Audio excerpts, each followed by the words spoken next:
Hello and welcome. I'm Kara the Scrivener, and today this is my millionth video because I'm going to be talking about some of my favorite books here that I'm going to be reading in September of 2019. But that means that I keep on talking forever, and I'm like, this is unreasonably long for a TBR. You know when I used to do TBRs in like 3 minutes? Yeah, those days are long over. The magic of editing and better versions of phones means that I can actually record longer, which is problematic because I don't need my videos that long. Anyways, it's my birthday month. I'm really excited to be reading my favorite books and also just celebrating that. I've been reading a lot of readathons and I love readathons. I've hosted 3. Yay! But also that means that I haven't been reading just whatever I want and be more mood. So I'm going to pick some of my favorite books that I'm hoping to be reading in September of 2019. Yay! So first of all, we have Narnia. You know what Narnia is. It's one of my favorite books. I haven't read it since 2013. It's a lot changed since then. I have some video ideas. I want to kind of rethink about what I would think about these books now, and I'm just really excited to do this. It's been a really long time, and it's about time.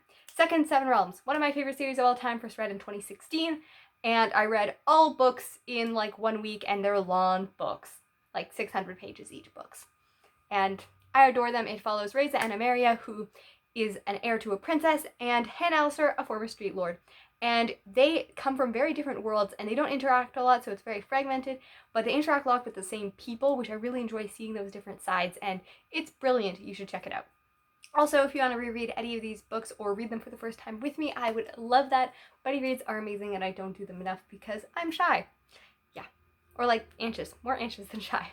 I'll talk a lot when I'm not feeling anxious. Anyways, then we have 2 series that I cannot wait that are ending, but I'm also sad that they're ending. First, we have Renegades. This is Marissa Meyer, who is an author that I adore as well, and we follow the Renegadian Society of Gatlin City, who you used to have that anarchist used to rule, and it used to be Ace Arnarchy, who is the main character Nova's uncle, and then you have the Renegades that took over, who, you know, between his parents, Adrian has 3 parents that are part of the council that took over, and there's a lot of discussion on, like, which side. I don't even know which side I'm rooting for, because you have the renegades that are a little bit too controlling, and you have the anarchists who just didn't kind of have chaos and all of that stuff. So I'm really excited for the sequel. I also have some theory videos that I want to do, but I've only read them on audio so far, so I really want to be able to read them physically so that I can really get those things right down, because I don't know if you guys want Renegades theory videos, but I want Renegade theory videos and no one makes them, so I want them. Anyways, we have Scythe, which all-time favorite, love it, philosophical discussions. You have killing as an act of mercy, overpopulation, a utopian world, and I love it. Scythes are people that kill people to prevent overpopulation, a world where death has been eradicated. But that leads to a lot of interesting morality, and I adore it, and the last book is one of my most highly anticipated books of like ever. Literally ever. So good. So good. And then we have the Raven Boys. I first read this in 2017 and then read the rest of the series that consists of 3 books in like January, beginning of February. So it's been a really long time. The sequel series of The Call Down the Hawk is coming in November as well, because November is going to be a busy month of my heart. And then we have, but also a really good month. But I want to kind of reread this. It follows this weird, wacky story. I don't really know how to describe them, but pretty much they go to this really rich school, and they're really smart, but they like to just explore magical things and just be like nerdy and wonderful, but also sometimes violent and good at Latin, you know? And then you have Blue, who is not a psychic, but lives in a house of a lot of women who are psychics. And she has to go to a normal school, and you have them compounding, and it talks about a lot about true love, but that's only the synopsis. It's not really that much in the actual book, other than she can't kiss people, otherwise she's killed them. Or maybe. Only if it's her true love, though. And I adore it. And then we have Anne of the Island.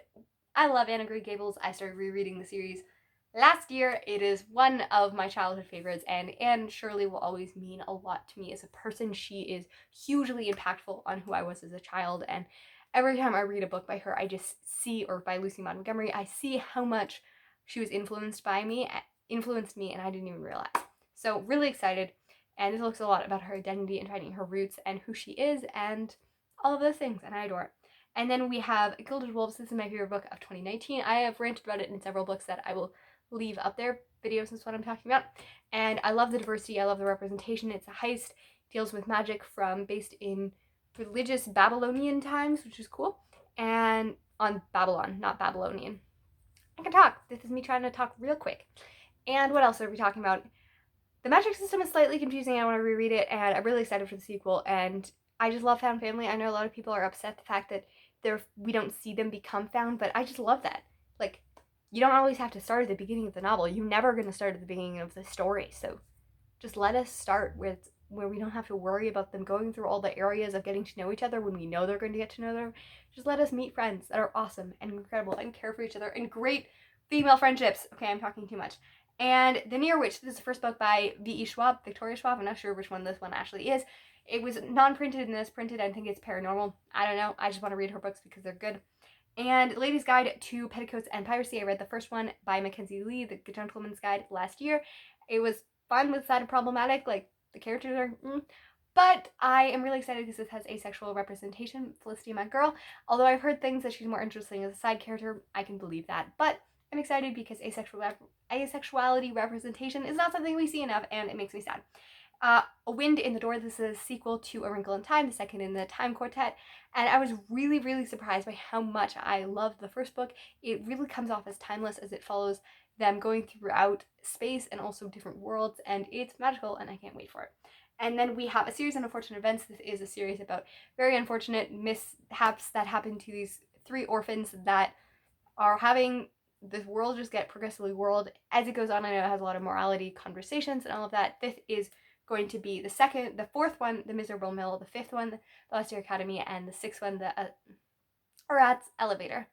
And I really, really love the TV series, and I've read the books that I've read so far. I enjoyed them a lot. Especially, I read The Slippery Slope out of order, and I really like that one, and I know he gets more philosophical as it goes on, and I cannot wait. And then we have This Hideous Strength. This is a book by C.S. Lewis. This is the last book in the Space Trilogy. The first one looks at Ransom. I always want to call him Ransom Riggs. It's not the author of Miss Peculiar's Home for Peculiar Children, Miss Peregrine's Home for Peculiar Children, but I keep on wanting to say that. His last name is something else. But he's a philologist who's a person who studies languages, and this was based on Tolkien. And this last book looks at how much he influenced things, I think. I can't remember everything. I've read a synopsis a really long time ago. It's been about a year and a half since I read the last one, but the first 2 are connected more. The first one deals with him going to Mars, and the second one looks at him going to Venus. The second one is a little bit too allegorical for my liking, but the first one was brilliant. You should read it. The last one, I'm really excited. I know a lot of people really like it. And last but not least, I'm reading The Red Pyramid. This is the first book in the King Chronicles by Rick Riordan. I do Diamonds Not Anonymous with Kenzie Lee T and Margaret from the Word Nerd, who are wonderful and lovely, except for the fact that they voted against me, because I really wanted to read Megan's Chase, which would fit in, because Megan's Chase is one of my favorites. But I love them anyways, and we are going to be reading this one, which deals with Egyptian mythology, and I'm excited to dive into it and see this is the only 6th series by Rick Riordan that I've never read, so hopefully I enjoy it and I don't hate it, even though it's very much unloved, which might make me think that it's not as loved because it's not as good, but that might be false. Wow, there's a lot of talking. I need some water. But happy reading, writing. Let me know if you want to reread things or buddy read me with me, what books you've been putting off buddy reading and rereading for a really long time, and what books you're reading in September, which one are your most anticipated. Have you read any of these books? What are your thoughts? Are there favorites? Do you hate the books that I love? Who knows? We'll find out. Happy creating and reading and writing, and I will see you soon. Goodbye.